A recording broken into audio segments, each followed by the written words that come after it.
స్తోత్రము. మీ అందరికీ వందనాలు. ఈ దినము కొరకై ఏర్పాటు చేయబడిన వాక్య భాగము యోహాను సువార్త 2వ అధ్యాయం 2వ వచనం. యేసు తల్లి అక్కడ ఉండెను. యేసు ఆయన శిష్యులను ఆ వివాహమునకు పిలువబడిరి. ఆమేన్. దేవునికి స్తోత్రం. హల్లెలూయా. మన ప్రభువును రక్షకుడైనటువంటి యేసు క్రీస్తు నామములో మీ అందరికీ ప్రత్యేకమైన వందనాలు తెలియజేస్తూ, ఆయన హెచ్చవలసి ఉన్నది, హీ మస్ట్ ఇంక్రీజ్ అనేటువంటి కార్యక్రమానికి మిమ్మల్ని ప్రేమపూర్వకంగా ఆహ్వానిస్తున్నాం. రండి, మనం దేవుని వాక్యం ధ్యానించుకుందాం. దేవుడు మనతో మాట్లాడతాడు. దేవుడు మనతో మాట్లాడుతుండగా మన హృదయంలో మంట పుడుతుంది.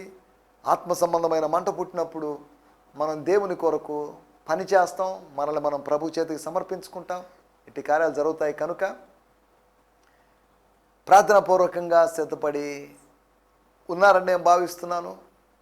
ఈ సమయంలో మనం దేవుని వాక్యాన్ని విందాం. దేవుని వాక్యం వినడం మనకెంతో ఆశీర్వాదకరమైనటువంటి అనుభవం. దేవుని వాక్యం మనల్ని ఆశీర్వాదాల్లోకి నడిపిస్తుంది. మనకున్న శాపాల్లోంచి మనల్ని స్వతంత్రులుగా చేస్తుంది. నీ వాక్యము నా బాధలలో నాకు నెమ్మదిని కలుగు చేస్తుంది అని కీర్తనాకారుడు అన్నాడు. నీ వాక్యాన్ని పంపి నీవు వారిని బాగు చేశావు. నీ వాక్యము వెల్లడి అవుట తోడనే వెలుగు కలిగింది.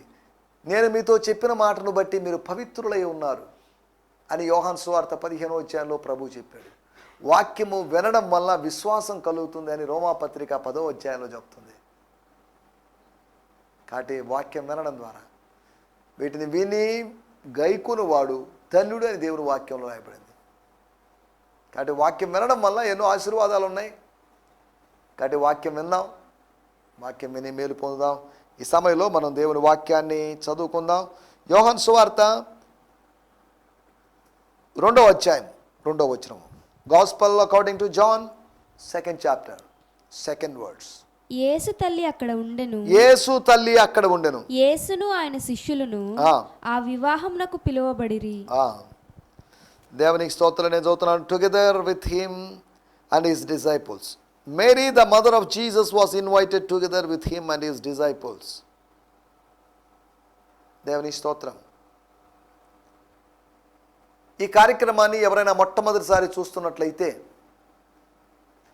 వారికి ప్రేమపూర్వకమైన స్వాగతం పలుకుతున్నాం. దయచేసి జ్ఞాపకం చేసుకోండి, ఇప్పటి వరకు 733 సందేశాలు అందుబాటులో ఉన్నాయి. శాంతి టీవీలోకి మీరు వెళ్తే అక్కడ యోహాను సువార్త మీద 733 సందేశాలు అందుబాటులో ఉన్నాయి. వాటిలో వెతుక్కోవడం మీకు కష్టం అనిపించినప్పుడు జిఎంసి సంతోష్ నెల్లూరు అనేటువంటి ఛానల్కి మీరు సబ్స్క్రైబ్ చేయడం ద్వారా, నా ఛానల్కి సబ్స్క్రైబ్ చేయడం ద్వారా ఏం జరుగుతుందంటే, ప్రతిరోజు రాత్రి 8 గంటలకు గత సంవత్సరపు సందేశాలన్నీ అప్లోడ్ చేస్తుంటారు. జిఎంసి సంతోష్ నెల్లూరు అనేటువంటి ఛానల్ సబ్స్క్రైబ్ చేసి బెల్ సింబల్ నొక్కండి, మీకు నోటిఫికేషన్లు వస్తాయి. తద్వారా మీరు యోహాను సువార్త ఓల్డ్ మెసేజ్ మీరు వినొచ్చు. అనగా ప్రతిరోజు ఉదయం ఒక మెసేజ్, సాయంత్రం ఒక మెసేజ్, అనగా రోజుకు 2 మెసేజ్లు అప్లోడ్ అవుతున్నాయి. శాంతి టీవీలో ఛానల్లో ఒకటి, అంతేకాకుండా జిఎంసి సంతోష్ నెల్లూరు అనే ఛానల్లో ఒకటి, ఇలాగా 2 మెసేజ్లు అప్లోడ్ అవుతున్నాయి. 2 యోహాను సువార్త సందేశాలే.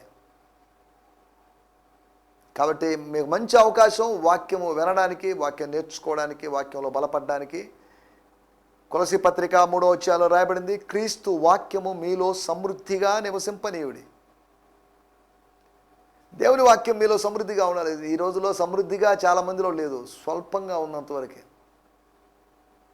ఏమనంటే పిచ్చి ప్రశ్నలు అడగడంలో మాత్రం మనోళ్ళు గొప్పోళ్ళు అయిపోయారు. కయ్యను భార్య ఎవరు, ఇటువంటి ప్రశ్నలు తప్ప ఆత్మీయంగా ఆత్మ సంబంధంగా ప్రశ్నలు అడిగేవాళ్ళు లేరు. ప్రశ్నలు అడిగేవాళ్ళు అంటే నాకు చాలా ఇష్టం. కారణం ఏంటంటే దాని ద్వారా, ప్రశ్న ద్వారా కొన్ని విషయాలు మనం తెలుసుకోవచ్చు. ప్రశ్న ద్వారా మనం ఇంకా లోతుగా ఆలోచించే అవకాశం ఉంది. కాబట్టి మీ వాక్యంలోనే ఏమైనా సందేహాలు ఉంటే మీరు అడగవచ్చు. లేదు అంటే నన్ను అడగడానికి ఒకవేళ మొహమాట పడుతున్నట్లయితే అది పెద్ద సమస్య ఏం కాదు. godquestions.org godquestions.org అనేటువంటి ఆర్గనైజేషన్కి వెళ్తే కొన్ని వేలు కాదు లక్షల ప్రశ్నలకి అక్కడ సమాధానాలు ఉంటాయి. క్రిస్టియన్ వెబ్సైట్ అది. ఆ సైట్లోకి వెళ్తే మీకు రకరకాల క్వశ్చన్స్కి ఆన్సర్స్ దొరుకుతాయి.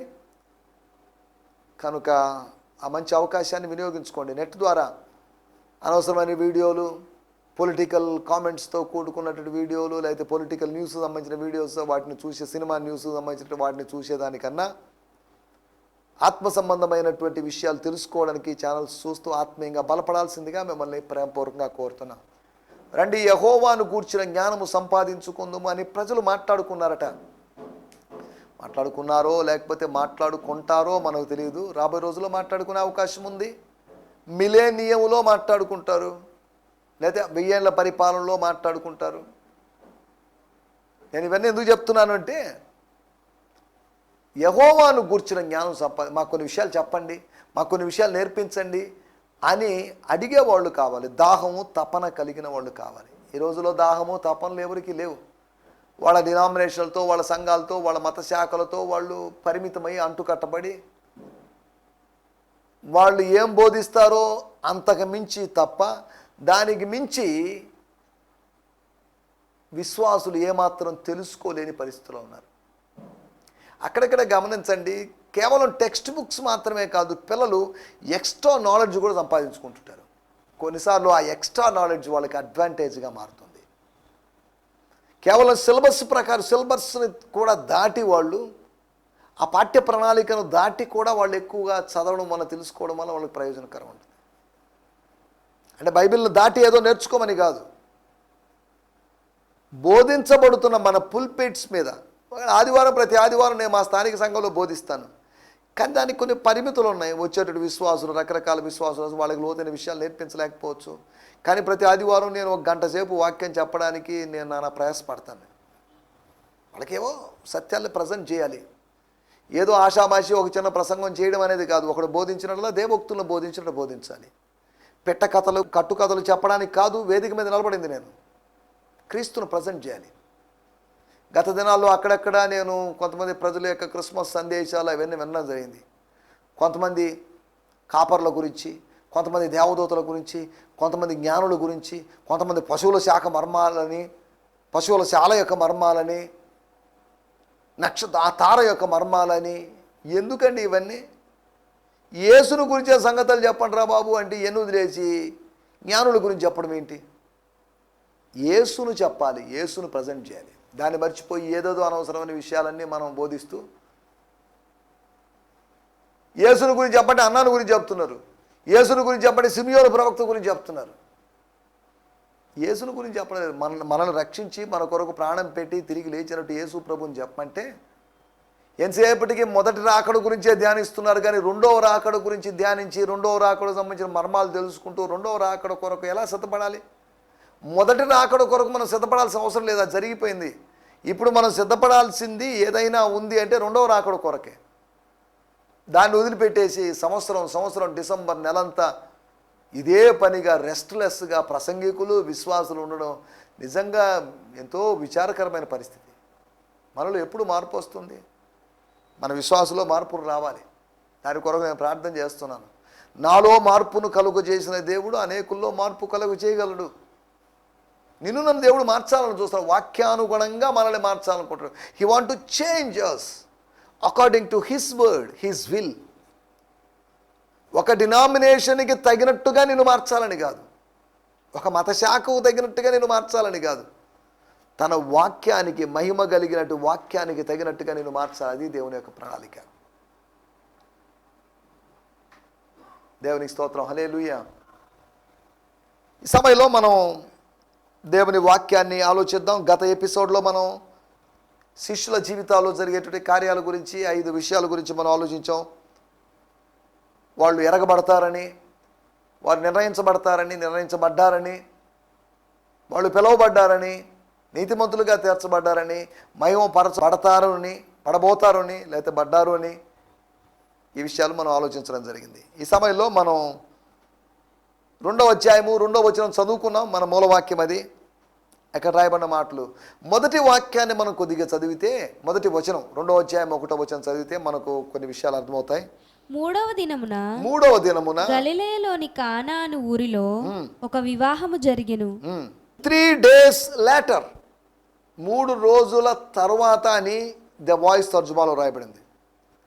3వ నాడు అని కాదు, 3 రోజుల తర్వాత 3 days later they all went to celebrate a wedding feast in Cana of Galilee. 3వ దినం. ఎందుకు? Why third day? 3వ దినమున ఏంటి? 3వ దినము యొక్క ప్రత్యేకత ఏంటి? సాధారణంగా యూదుల యొక్క వారము ఆదివారంతో ఆరంభమవుతుంది. 3వ దినము అంటే మంగళవారం. సాధారణంగా యూదా వివాహాలు ఎక్కువ మంగళవారం పూట జరుగుతుంటాయి. 3వ దినానికి వాళ్ళు ఎందుకు ప్రాధాన్యత ఇస్తారంటే ఆదికాండం 1వ అధ్యాయము 10-12 వచనాలు చూస్తే అక్కడ రాయబడిన మాటలేదు, దేవుడు మంచిదిగా ఉన్నట్టుగా చూశాడు అని రాయబడింది. 2 సార్లు అక్కడ రాయబడింది. కాబట్టి 3వ దినానికి వాళ్ళు ప్రాధాన్యత ఇస్తారు. పెళ్ళిళ్ళన్నీ ఇంచుమించు ఎక్కువ 3వ రోజే జరుగుతుంటాయి. కాబట్టి 3వ రోజు అంటే పైన సంఘటనలు జరిగిన దాన్ని ఆధారంగా చేసుకొని 3వ రోజు అనేది కూడా చెప్పచ్చు. కానీ జూయిష్ ఆ కాంటెక్స్ట్ ప్రకారము 3వ రోజు అంటే ఇది మంగళవారం రోజు, ఒక మంగళవారం రోజు అన్నట్టు అనుకోండి. అలాగని ఇక్కడ మంగళవారం అని రాసిందని కాదు. సరే, ఏదేమైనప్పటికీ దాంట్లో కూడా 1వ వచనం మనకు స్టార్టింగ్ ఇంట్రడక్షన్లో చెప్పబడింది కనుక 2వ అధ్యాయానికి ఇంట్రడక్షన్ లాంటిది కనుక మనం దాని గురించి మాట్లాడుకుందాం. 2వ వచనంలో రాయబడిన మాట, Mary the mother of Jesus, the physical mother of Jesus, భౌతికమైన తల్లి. ఆమె was invited together with him. She was invited, పిలువబడిరి, ఆహ్వానించబడిరి. ఎలా ఆహ్వానించారో మరి తెలీదు, మాట ద్వారానో లేకపోతే ఇంకా ఏదైనా వేరే విధానాల్లో ఆచార సంబంధంగా వాళ్ళు పిలువబడ్డారో మనకు తెలియదు. పిలువబడ్డారు. They are being called or invited for that marriage. మనం ఈ సందర్భంలో ఈ లేఖనాన్ని ఆధారంగా చేసుకొని యేసు తల్లి అక్కడ ఉండెను. యేసు తల్లి అనేటువంటి ప్రస్తావన అపోస్తుల కార్యములు 1వ అధ్యాయములో 14 వచనం కూడా అది లాస్ట్. ఇక మళ్ళా తర్వాత యేసు తల్లి యొక్క ప్రస్తావన మనకు కనిపించదు. మేడగదితో ఆమె యొక్క జాడ మనకు కనిపించదు, అదే లాస్ట్. తర్వాత సంఘ అభివృద్ధి చెందుతున్నప్పుడు, సంఘం అక్కడక్కడ విస్తరిస్తున్నప్పుడు మరియమ్మ గారు ఇన్వాల్వ్ అయిపోయి జోక్యం చేసుకొని ఆమె పెత్తనం చేస్తూ మెయింటైన్ చేస్తున్నారు. ఇది మా కొడుకు ఆరంభించిన సంఘం కదా, మా కొడుకు ఆరంభించిన మినిస్ట్రీ కదా, మీదంతా ఏముంది అని ఆమె ఏదో పాత రోజుల్లో దుష్ట రాణుల్లాగా ఆమె పరిపాలన చేసింది లేకపోతే మెయింటైన్ చేసిందని మనం చెప్పుకోలేము. తర్వాత 1వ అధ్యాయం తర్వాత ఆమెకి ఏం జరిగిందో మనకు తెలియదు. యేసు తల్లి అక్కడ ఉండెను. ఈ అధ్యాయాన్ని లేకపోతే 2వ అధ్యాయంలో మొదటి 10 వచనాలు 11 వచనాలు ఆధారంగా చేసుకొని వాటిలోంచి కొన్ని విషయాలు మీకు జ్ఞాపకం చేస్తాను. మన టైటిల్ మధ్యవర్తి. ఏంటి మధ్యవర్తి? ఎవరి మధ్యవర్తి? ఎవరి మీడియేటర్? మధ్యవర్తి అనగా మనకు సాధారణంగా యేసు ప్రభుని మధ్యవర్తిగా చెప్పుకుంటాం. ఆయనే మధ్యవర్తి. దేవునికిని నరులకి మధ్యవర్తి ఒకడే, ఆయనే యేసుక్రీస్తును నరుడు. యేసుక్రీస్తు, జీసస్ క్రైస్ట్. వాళ్ళకి వీళ్ళకి లేకపోతే ఒక ప్రధాన యాజకుడులాగా ప్రజలకి ప్రభువుకి మధ్యలో నిలిచేవాళ్ళలాగా ఒక మధ్యవర్తిత్వం, మీడియేటర్షిప్, ఒక వంతెనలాగా ఒక వారధిలాగా వ్యవహరించేటువంటి వ్యవహారం అది మీడియేటర్షిప్. వాళ్ళ దెబ్బలు ఏళ్ళ దెబ్బలు పడతాయి. మీడియేటర్షిప్ అంటే ఈ రోజుల్లో రియల్ ఎస్టేట్లో అక్కడక్కడ బ్రోకర్ లాగా ఉండడం అని కాదు దాని అర్థం. యేసు ప్రభు మధ్యవర్తి, ఆయన కొత్త నిబంధనకు మధ్యవర్తి ఆయను అని దేవుని వాక్యంలో రాయబడింది. హి వాజ్ ద మీడియేటర్. మీడియేట్ చేసేవాడు, ఇన్వాల్వ్ అయ్యేవాడు, జోక్యం చేసుకునేవాడు. ఇక్కడ విషయాలు అక్కడ, అక్కడ విషయాలు ఇక్కడ అనగా సాకులు చెప్పేవాడని కాదు అర్థం, లేదా కొండాలు చెప్పేవాడని కాదు దాని అర్థం. వాళ్ళని సమానం చేయడానికి, ఈక్వల్ చేయడానికి. అపోస్తలుడైన పౌలు చెప్పిన మాట 2 కొరింథీ పత్రిక 5వ అధ్యాయంలో చెప్పిన మాట మనం ఈ సందర్భంలో గుర్తు చేసుకోవాలి. మేము క్రీస్తు యొక్క రాయబారులమై ఉన్నాం, మేము ప్రతినిధులమై ఉన్నాం, మేము సమాధాన సువార్త ప్రకటిస్తున్నాం. We are preaching the gospel of peace and become the ambassadors of Christ. క్రీస్తు యొక్క రాయబారులుగా, ప్రతినిధులుగా మేము మారాం. అయ్యా దేవునితో సమాధాన పడ్డాన్ని అందరూ మేము బతిలో అడుగుకుంటున్నాం. We are ambassadors, we are representatives. మనం ప్రతినిధులం, మనం రాయబారులం లేదా మధ్యవర్తులం. కాబట్టి ఈ మూడింటికి యొక్క భావం ఒకటే. న్యూఢిల్లీలో, మన దేశ రాజధాని అయినటువంటి ఢిల్లీలో, అక్కడ రకరకాల దేశాల కార్యాలయాలు, ఎంబసీస్ ఉన్నాయి, దౌత్య కార్యాలయాలు ఉన్నాయి. అమెరికన్ ఎంబసీలో అమెరికా వాళ్ళు ఉంటారు, అమెరికన్ దానికి ఆ ఎంబసీ మొత్తానికి హెడ్ ఒకరు ఉంటారు, వాళ్ళు మెయింటైన్ చేస్తుంటారు. అమెరికా విషయాలు ఇక్కడికి, ఇక్కడ విషయాలు అక్కడికి చేరవేస్తూ ఒక మీడియేటర్గా వ్యవహరిస్తుంటారు. ఇక్కడ కూడా మనం మధ్యవర్తిని గురించి, మరియమ్మను మధ్యవర్తిగా ఆలోచిస్తున్నాం. మరియమ్మను మధ్యవర్తిగా ఆలోచించడం మళ్ళీ ఇంకో సమస్య ఉంది. దీన్ని అడ్వాంటేజ్గా తీసుకొని క్యాథలిక్ సోదరులు మరియమ్మ కూడా మధ్యవర్తే కదా, మరియమ్మను మధ్యవర్తిగా ఎక్కడా చెప్పలేదు. యేసుక్రీస్తును మాత్రమే మధ్యవర్తిగా బైబిల్లో రాయబడింది. తన ద్వారా దేవుని యొద్దకు వచ్చువారి పక్షమున ఆయన విజ్ఞాపన చేయుటకు తండ్రి కుడి పార్శ్వమున కూర్చున్నాడు అని హెబ్రీ పత్రిక 7వ అధ్యాయంలో రాయబడింది. తన ద్వారా దేవుని యొద్దకు, నా ద్వారా తప్ప అని యేసు ప్రభు అన్నాడు. కానీ నా ద్వారా, మా అమ్మ ద్వారా, నా ద్వారా, నా తల్లి అయిన మరియ ద్వారా అని చెప్పలేదు. ఆయన ద్వారా మాత్రం. నా ద్వారా తప్ప ఎవడును తండ్రి యొద్దకు రాలేడు, చేరలేడు. గుర్తుపెట్టుకోండి.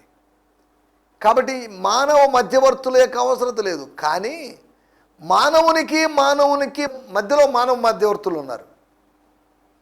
There is mediators between man and man or women and women. కానీ but there is only one mediator between man and God. అంటే మరి పాస్టర్లు కూడా మధ్యవర్తులే కదా అంటారేమో.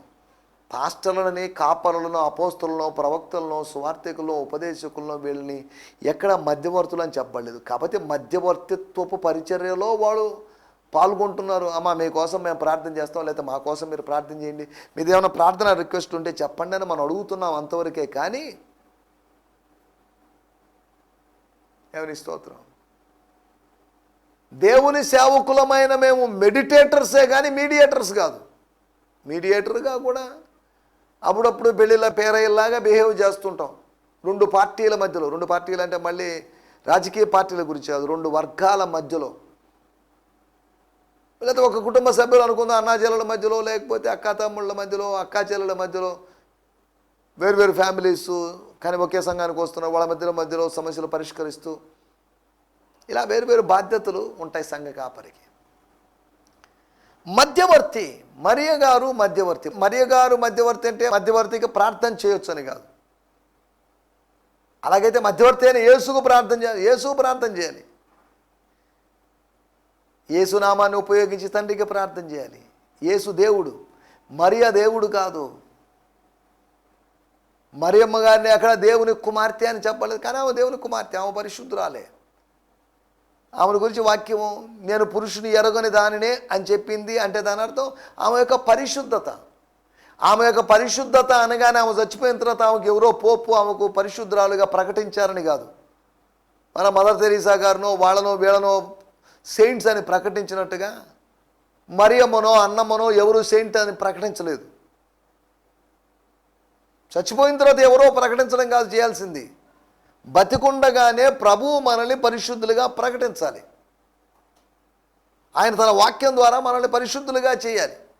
సియోన్లో శేషించిన వారికి, యెరూషలేములో దాఖలైన వారికి పరిశుద్ధుడు అని పేరు పెట్టబడునని యెషయా గ్రంథం 4వ అధ్యాయంలో ఉంది. అంతవరకే కానీ చచ్చిపోయిన తర్వాత కొంతకాలానికి ఎవరో పోపో లేదా ఇంకెవరో పరిశుద్ధులని ప్రకటించడం కాదు, ప్రభువు ప్రకటించాలి. ప్రభువు ప్రకటిస్తే పరిశుద్ధుడు, సెయింట్ అవుతాడు. కొరింథీ సంఘంలో ఉన్న పరిశుద్ధులకి, లేదా ఫిలిప్పీ సంఘంలో ఉన్న పరిశుద్ధులకి, లేదా పలానా చోట ఉన్న పరిశుద్ధులకి వాళ్ళు చచ్చిపోయిన తర్వాత పరిశుద్ధులని పౌలు ప్రకటించారు. వాళ్ళు బతికుండగానే పరిశుద్ధులు అన్నాడు. విశ్వాసులని, సాధారణమైన విశ్వాసుల్ని పరిశుద్ధులని పిలిచాడు. కానీ ఇప్పుడు మనోళ్ళలో ఇప్పుడు పరిశుద్ధులు ఎవరంటే, సెయింట్స్ ఎవరంటే చచ్చిపోయిన తర్వాత ఎవరో ఒక సాక్ష్యాలు, ఇంకా ఏదో జరిగిన తర్వాత, ఏదో ప్రాసెస్ జరిగిన తర్వాత, బ్యూటిఫికేషన్ తర్వాత, లేకపోతే సెయింట్ హుడ్ అనేది వస్తుందని రకరకాల మతపరమైన వాదనలోనే మనం వాటిలోకి వెళ్ళలేదు. ఆమె మధ్యవర్తి అంటున్నప్పుడు నేను కేవలము క్యాథలిక్ దృక్పథంతో కాదు, ప్రొటెస్టెంట్ వ్యూలో మాట్లాడుతున్నాను అనే సంగతి మీరు జ్ఞాపకం చేసుకోవాలి. నేను ఎవరి పక్షాన మాట్లాడడం నాకు ఇష్టం లేదు. ప్రభు పక్షాన మాట్లాడడం అనేది దేవుని సేవకుని యొక్క పని. 2వ అధ్యాయము 3వ వచనం, యోహాను సువార్త 2వ అధ్యాయం 3వ వచనం. మధ్యవర్తిత్వం ఎలాంటిది, లేకపోతే ఎలా చేసింది, ఆ మీడియేటర్షిప్ అనే దాని గురించి మాట్లాడుకుందాం. ద్రాక్షారసం అయిపోయినప్పుడు యేసు తల్లి వారికి ద్రాక్షారసం లేదని ఆయనతో చెప్పగా, while they were celebrating, the wine ran out and Jesus' mother hurried over to her son. The host stands on the brink of embarrassment. There are many guests and there is no more wine. And there are many guests. అతిథులు అనేకులు ఉన్నారు, ఆహారం భుజించాల్సిన వాళ్ళు, పానీయం తాగాల్సిన వాళ్ళు ఉన్నారు. But కానీ ద్రాక్షారసము లేదు. అయిపోయింది, మొత్తం తాగేశారు. చూడండి, ఒకటి అవసరతకి అద్భుతానికి మధ్యలో నిలబడాలి. We should stand between the need and the miracle. నీడ్కి డీడ్కి మధ్యలో నిలబడాలి. హ్యూమన్ నీడ్కి హెవెన్ డీడ్కి మధ్యలో నిలబడాలి. అనగా మానవ అవసరతకి మహిమలోకము యొక్క అద్భుతానికి మధ్యలో నిలబడాలి. మనం కేవలము అవసరతల మధ్యలో తిరుగుతూ అవసరతల పక్షానే అభ్యర్థిస్తూ అవసరతల వైపే ఉండమని కాదు, అవసరతలకి అద్భుతానికి మధ్యలో నిలబడాలి. We should stand between necessity and the miracle. మరియ చేసిన పని అది. ఏం చేయాలి ఇప్పుడు? What is the solution? పరిష్కారం ఏంటి? Solution is in Jesus alone. పరిష్కారము యేసులోనే ఉంది. సంవత్సరాల క్రితం అక్కడెక్కడ జీసస్ ఈజ్ ద ఆన్సర్ అని అక్కడెక్కడ పాంప్లెట్లో లేదా బోర్డులో లేదా స్టిక్కర్స్ అవి కనిపిస్తాయి. ఒక పెద్ద ఫ్లెక్స్ అయితే cutout Jesus is the answer అని అన్నప్పుడు ఎవరో ఒకతను దాని కింద రాశాడంట. Then what is the question? Jesus is the answer, okay, బాగానే ఉంది. ఏసే సమాధానం బాగానే ఉంది, ఏసే జవాబు బాగానే ఉంది. Then what is the question? అయితే ప్రశ్న ఏంటి? వాస్తవం ప్రశ్న లేదు. ప్రశ్నలు పరిష్కరించబడ్డాయి, సమస్యలు పరిష్కరించబడ్డాయి. Because Jesus is the answer, because Jesus is the key. యేసు తాళపు చెవి అయి ఉన్నాడు. తాళము తెరవబడింది, తలుపు తెరవబడింది. Door is open, the lock is open, everything is open because Jesus is the key. దేవునికి స్తోత్రం, హల్లెలూయా.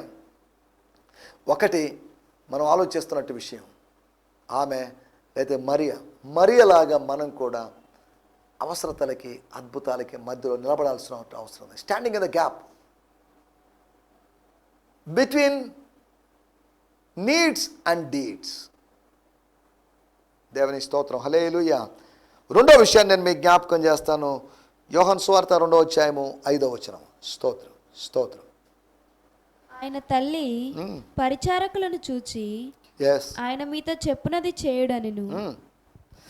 But she turn to the servants there are ministers or waiters అని ఒక తర్జుమాలో రాయబడింది.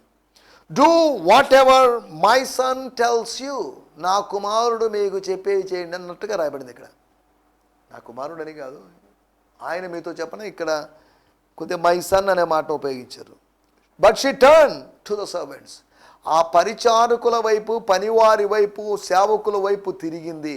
అనగా శిష్యుల వైపు తిరిగిందని కాదు, తిరిగి చెప్పిన మాట, do whatever my son, my God given son, or the son of man, or the son of God. దేవుని స్తోత్రం. ఆయన మీతో ఏం చెప్పిందో చేయండి. దేవుని స్తోత్రం. దీని గురించి, ఈ వచనం గురించి మనం రాబోయే ఎపిసోడ్లో మనం మాట్లాడుకోవడానికి ప్రయత్నం చేస్తాం. రెండో విషయము, పరిచారకులకు ప్రభువుకు మధ్యలో నిలబడాల్సిన అవసరం ఉంది. We should stand between the ministers and God. అనగా we should stand between the servants and God. అనగా సేవకులకి, అంతేకాకుండా ప్రభువుకి మధ్యలో ఏమదే నిలబడింది. ఆమె నిలబడిందంటే అక్షార్థంగా ఒక లెటరల్ ప్లేస్లో నిలబడిందని నేను చెప్పడం లేదు. దేవుని స్తోత్రం. హల్లెలూయా. మధ్యవర్తిగా నువ్వు ఎక్కడున్నావు? నువ్వు ఎక్కడ నిలబడి ఉన్నావు? యెహెజ్కేలు గ్రంథం 22:30 బద్దలైన బండ సందులో నిలబడాలి మనం. క్రాక్స్ మధ్యలో, నెర్రల మధ్యలో, గ్యాప్స్ మధ్యలో మనం నిలబడాల్సిన అవసరం ఉంది. దేవుని స్తోత్రం. హల్లెలూయా. 3వ విషయాన్ని నేను మీకు జ్ఞాపకం చేసి ముగిస్తాను. చదవండి యోహాను సువార్త 2:6. యూదుల శుద్ధీకరణాచార ప్రకారము 2-3 తూములు పట్టు 6 రాతి బాణలు అక్కడ ఉంచబడి ఉండెను. In that area were 6 massive stone water pots that could each hold 20 to 30 gallons. They were typically used for Jewish purification rites. దేవుని స్తోత్రం. అంటే అక్కడ రాతి బాణాలు ఉన్నాయి. చూడండి 2వ అధ్యాయంలో 2వ వచనంలోను 2వ అధ్యాయం 6వ వచనంలో అక్కడ అనే మాట 2లో కనిపిస్తుంది, అక్కడ అనే మాట 6లో కనిపిస్తుంది. అనగా ఆచారాలకి అద్భుతాలకి మధ్యలో నిలబడాల్సిన అవసరం ఉంది. అద్భుతాల వెనకాల వెళ్ళేవాళ్ళం కాదు, ఆచారాల వెనకాల వెళ్ళేవాళ్ళం కాదు. కానీ ఆచారాలని విమర్శిస్తూ, ఆచారాలను వ్యతిరేకిస్తూ, అద్భుతాలను ఆశిస్తూ నిలబడేటట్టు ఆత్మీయులం మనం. దేవుని స్తోత్రం. హల్లెలూయా. నా మాటలు నేను ఇక్కడ ముగిస్తున్నాను. 3 మాటలు మీకు జ్ఞాపకం చేశాను. మరియను మధ్యవర్తిగా చూస్తున్నాం. 1, ఆమె అవసరతలకు అద్భుతానికి మధ్యలో నిలబడింది. 2వది పరిచారకులకు ప్రభువుకు మధ్యలో నిలబడింది. 3వది ఆమె ఎక్కడ నిలబడింది అంటే మనం 3వ విషయం మనం ఆలోచించింది ఆచారాలకి అద్భుతానికి మధ్యలో నిలబడింది. దయచేసి తలలోంచండి, కళ్ళు మూసుకోండి, చిన్న ప్రార్థన చేసుకుందాం. పరిశుద్ధులమైన మా దేవా, మీరు మాకు వినిపించిన మాటల కొరకే మీకు వందనాలు. మీ మాటలను బట్టి మిమ్మల్ని స్తుతిస్తున్నాం. మేము కూడా మధ్యవర్తుల్లాగా అవసరతలకి అద్భుతాలకి మధ్యలో, పరిచారకులకు ప్రభు అయిన నీకును, ఆచారాలకి అద్భుతాలకు మధ్యలో మేము నిలబడాల్సిన అవసరం ఉందనే సంగతులు మీరు మాకు గుర్తు చేసినందుకు మీకు వందనం చేస్తున్నాం. మీరు మాకు వినిపించిన మాటలను బట్టి మీకు వందనం చెల్లిస్తూ యేసు క్రీస్తు నామములోనే ప్రార్థించడుగుతున్నాం పరమ తండ్రి. ఆమేన్. ఆమేన్. స్తోత్రం. దేవునికి స్తోత్రం. మీ అందరికీ ప్రత్యేకమైన వందనాలు. హల్లెలూయా. స్తోత్రం. ఈ సందేశము మీకు ఆశీర్వాదకరంగా ఉందని నమ్ముచున్నాము. ప్రార్థన అవసరతల కొరకు మమ్మల్ని సంప్రదించవలసిన మా చిరునామా గిద్యోన్ మిషన్ చర్చ్, 6వ వీధి, శాంతినగర్, నెల్లూరు 4, ఆంధ్రప్రదేశ్. పిన్ 524004. మా ఫోన్ నంబర్లు 7036443613 మరి ఒక నంబర్ 9392293010. మా ఈమెయిల్ ఐడి gfihmi2015@gmail.com. దేవుడు మిమ్మును ఆశీర్వదించునుగాక. ఆమేన్.